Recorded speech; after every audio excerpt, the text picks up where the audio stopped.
that juicy and wet. Blackpink's Rosé at Lady Gaga na may kani-kanilang collab with Bruno Mars, magkasama naman sa bagong party single ng Film Singer. This time, kakolab ng trio, ang American rapper na si Sexy Red.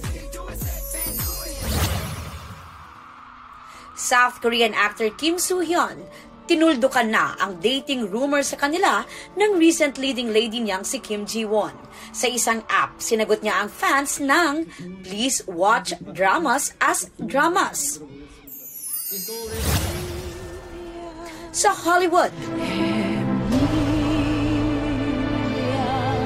nakatanggap ng 13 nominations ang musical crime drama Emilia Perez sa 97th Academy Awards.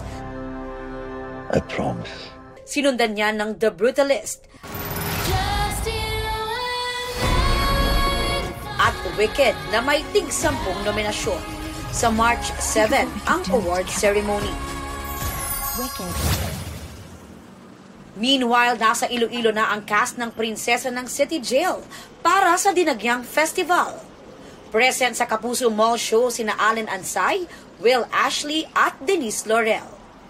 Bukas naman sina Ruru Madrid, Paul Salas at Shaira Diaz ng Lolong Bayani ng Bayan ang makikisaya sa isang mall.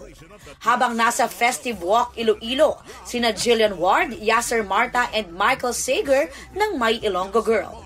Sa mga teambahay, ihahatid ng GMA Regional TV at Synergy ang special coverage sa Dinagyang Festival 2025 sa linggo. May live streaming yan sa website ng GMA Regional TV. May updates din sa social media pages ng GMA Regional TV, GMA Regional TV News at GMA Integrated News. Aubrey Carampel nagbabalita para sa GMA Integrated News.